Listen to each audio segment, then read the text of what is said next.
You'll just cover your face as you wail and cry and scream.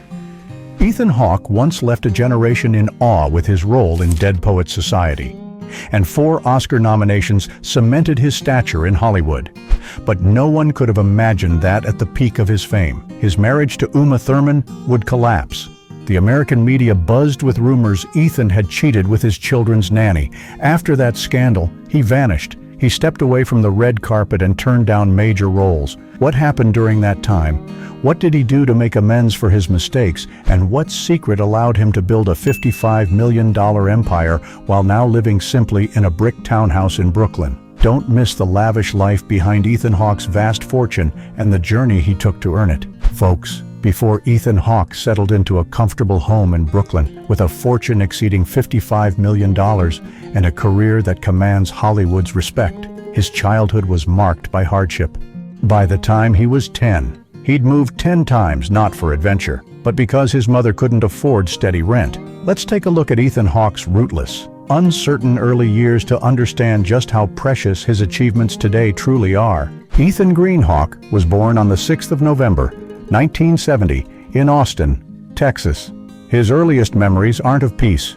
They're of heavy silences, the kind that seeped into small apartments and echoed down empty hallways. His parents divorced when he was 5. His mother, still young herself, raised him alone in Austin, taking any odd job she could find, sometimes skipping meals to make sure Ethan ate. They moved constantly, from one apartment to the next, from a friend's couch to a makeshift rental. Before Ethan could make a close friend, they'd pack up again. Before he could know a stable home, his childhood slipped by in cardboard boxes, bus rides, and a gnawing sense of insecurity no child should ever get used to. But something shifted when Ethan was 13, at the McCarter Theater in Princeton. He stepped onto a stage for the first time. There was no packed audience. The stage lights were harsh, and his voice trembled. But in that moment, on a bare wooden floor, stumbling through lines, Ethan felt connected. He wasn't a transient kid anymore. He wasn't invisible. For the first time, he felt he belonged somewhere. Could a child raised amid instability and want grow up to tell stories that touch the world's heart? But before the world knew Ethan Hawke's name, he faced a bitter truth: talent means nothing if you're too poor to dream. And sometimes, even finding a stage isn't enough to save a boy from feeling abandoned.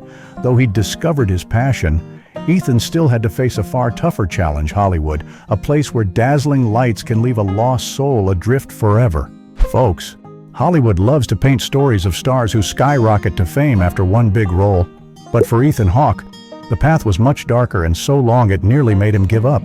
In 1985, at just 15 years old, Ethan landed the lead in Explorers, a teen film pegged to be a summer blockbuster, but it flopped hard, both at the box office and with critics. Walking out of the premiere, Ethan felt a chill he later described as, "I wasn't sure I was cut out for this." Not everyone bounces back from a start like that, and those who do usually have managers, teams, or connections to guide them. Ethan had none of those. He stepped away from films briefly, moved to New York, and lived like a struggling student, taking nameless bit parts, studying acting at night, and crashing on friends' couches for months. Some auditions lasted 5 minutes, but he'd wait hours for his turn. Sometimes he'd get cast, only for his role to be cut at the last minute. Ethan once said, "I felt like I was vanishing, not because no one knew me, but because I wasn't even sure I wanted this anymore." Then came 1989. A director, recalling Ethan's shy gaze from an old audition, cast him as Todd Anderson in Dead Poets Society.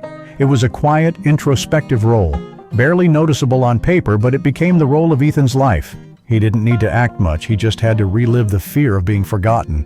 The film was a massive hit, winning an Oscar, and Ethan, at 19, was finally etched in audiences' minds not for flash, but for depth. From a Hollywood outsider, Ethan stepped into the spotlight but never quite blended in. Why do some people succeed yet always seem to stand one step removed from their own fame? Is it humility or a wound that hasn't healed? Folks, 4 Oscar nominations, a fortune exceeding $55 million, yet every summer, Ethan Hawke steps away from the world, retreating to a wooden cabin in Canada, no Wi-Fi, no schedule. Could it be that true wealth means living as you choose, not as others expect? While many Hollywood stars amass riches through blockbuster deals or superhero roles, Ethan Hawke took a different path, slower, deeper, but one that still led him to financial heights. Starting with his breakout role in Dead Poets Society in 1989, Ethan steadily built a reputation as one of his generation's most respected talents. But he didn't chase $100 million action flicks. Instead, he chose independent cinema, theater, and long-term projects like Boyhood in 2014, a film shot over 12 years with a patience only someone truly devoted to art would dare pursue. He wrote scripts for the Before trilogy, directed films like Blaze, and published literary novels, nothing flashy, nothing loud, yet step by step. Ethan crafted a rock-solid career spanning over 3 decades as an actor, writer, director, theater artist, and independent producer. Most importantly, Ethan knew how to turn art into real value. Today, his net worth is estimated at over $55 million, not from brand endorsements or superhero gigs, but from the projects he believed in and built over time. His career didn't explode in typical Hollywood fashion, but Ethan quietly created a life of abundance, one that lets him live on his own terms. So, with $55 million to his name, how does Ethan Hawke live? A Beverly Hills mansion, supercars, and infinity pool? Not quite. The story behind what he owns might surprise you. With his wealth, Ethan Hawke could easily afford a lavish estate in Beverly Hills, but he chose a modest red brick home in Brooklyn, where neighbors know him as Ethan, the writer, in a Hollywood obsessed with multi-million-dollar mansions. Ethan Hawke quietly lives in a 3-story red brick house in Boerum Hill, Brooklyn. No iron gates, no high-tech security, no paparazzi camped outside. Instead, there's a row of maple trees shading a stone-paved path and an old wooden chair on the porch where Ethan reads every Sunday morning while his kids sleep. Purchased in the early 2000s as his career stabilized after hits like Training Day and Before Sunset. The home is now worth about $6.25 million, but it never graces real estate magazines because there's nothing to flaunt. No floor-to-ceiling glass, no infinity pool, just ceiling-high bookshelves, an old typewriter, obscure artists' oil paintings, and a mahogany desk where Ethan writes for hours. This is where he raised his 4 children, hosted script readings with friends, and weathered lonely nights after his first marriage ended. The house feels like a trusted friend, quiet, honest, non-judgmental. Beyond New York, Ethan owns a wooden cabin in Nova Scotia, Canada, a place some call his soul's refuge. It's completely cut off from the world, with no cell service or Wi-Fi, accessible only by a winding coastal road. Ethan takes his kids there every summer. They read books instead of watching TV, paddle canoes instead of hitting malls. It's where he wrote much of his novel, A Bright Ray of Darkness, and where he and his daughter, Maya Hawke, found musical rhythms in the nighttime sea breeze. This cabin isn't just a getaway, it's a gentle rejection of Hollywood's world, a way of saying, I'm still here, but I don't belong to that. Both homes, one urban, one in nature, share a common thread, nothing extravagant, but both are spaces where Ethan can create art, be a father, and be himself. For others, $55 million might mean a Malibu beachfront estate. For Ethan, it's the freedom to live authentically, quietly, without proving anything to anyone. But even shunning glamour, Ethan Hawke is still a man with a very ordinary, very private passion. Not supercars for photo ops, but vehicles tied to his character, and that reveals a fascinating, lesser-known side of him. No supercars, no limos, no garage full of vintage classics. Ethan's main ride is an old Volvo V70 wagon, worth about $7,000, humble for someone with a net worth over $55 million. But it says volumes about him. Ash gray, with slightly worn fabric seats and an outdated stereo. It's always stocked with jazz CDs and audiobooks in the glove box. Ethan drives it daily through Brooklyn streets, stopping at a cozy cafe on Court Street, parking curbside like any local. No bodyguards, no custom plates. Sometimes, in a weathered leather jacket. He opens the door by hand and drives his kids to school like any American dad. It's deliberate quietness, as Ethan once said. I don't want to drive a car that makes me forget why I started acting. But when he leaves the city, the Volvo stays behind. In his garage sits an old Jeep Wrangler, valued at about $25,000, with original moss green paint and rugged tires for off-road treks. It's what he drives to his Nova Scotia cabin. The Jeep's often packed with books, folding chairs, and a well-worn acoustic guitar. No dash cam, no GPS, just dirt roads, cliffs, and the sound of sea wind against the hood. If true freedom exists, Ethan's found it not on red carpets, but behind the wheel of a low rumbling Jeep, heading where no one knows his name. Both vehicles, one for city life, one for escape mirror, Ethan Hawke perfectly discreet, enduring, needing no validation, and always on the right path. But what's even more intriguing isn't what he drives, it's how he lives day to day. When he steps off the set or stage, Ethan Hawke becomes a remarkably ordinary man with some rather extraordinary habits. So, what's a typical day in his life like?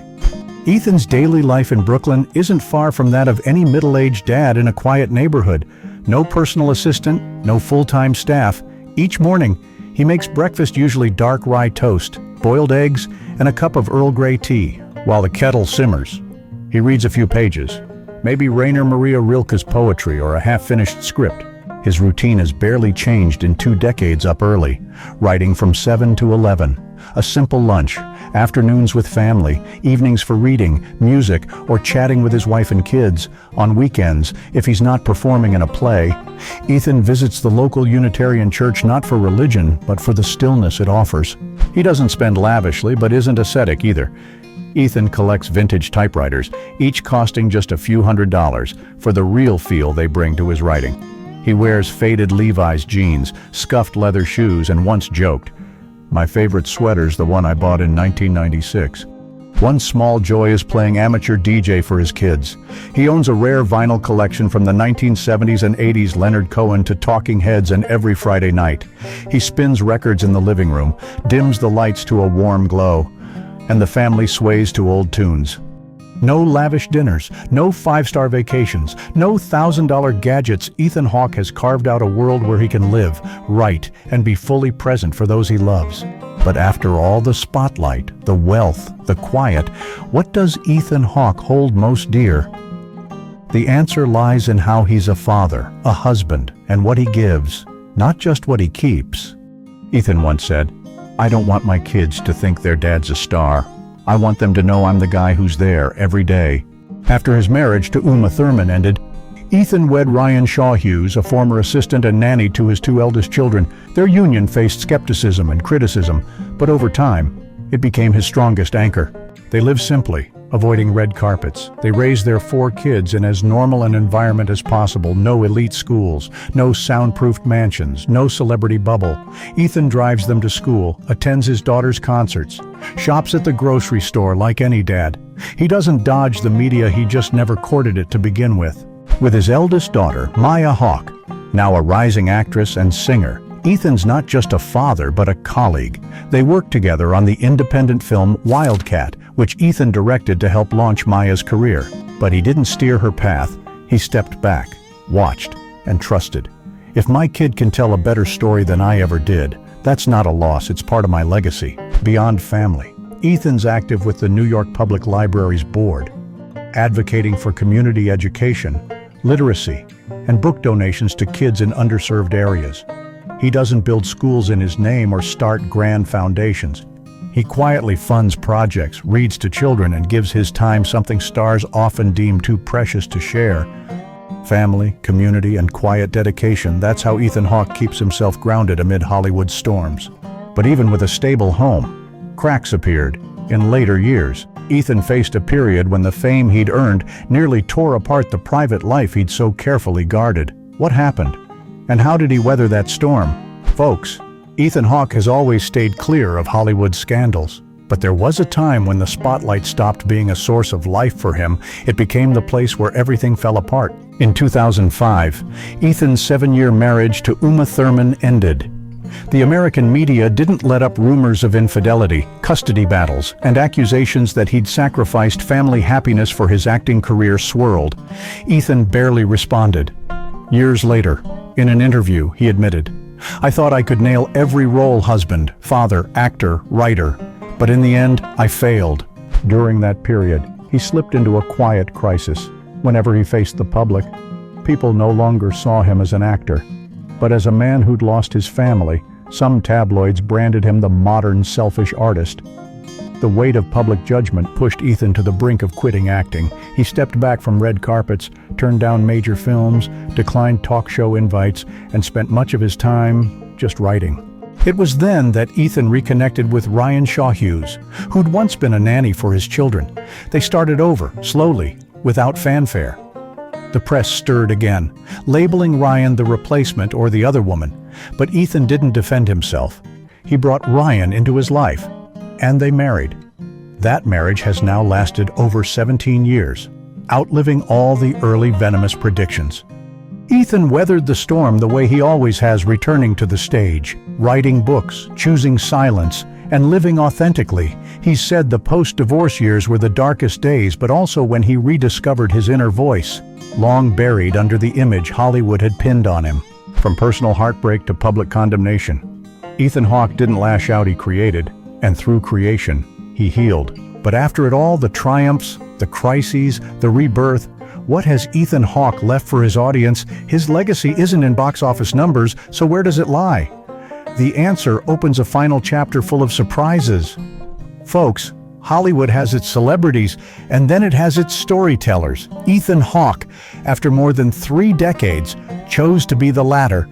4 Oscar nominations, nearly 80 roles spanning film, television, and theater. Movies like Before Sunrise, Boyhood, Training Day, and Dead Poets. Society didn't just shape his career, they became part of the cultural memory for generations of American audiences. But Ethan never saw that as the pinnacle. To him, art isn't about accolades, it's a way to understand himself, to forgive, to love. That's why, beyond acting, he writes novels, directs, and dives into educational art projects, not to boost his fame, but to open doors for others to step through. He's a member of the New York Public Library's board, backing programs that encourage teens to read.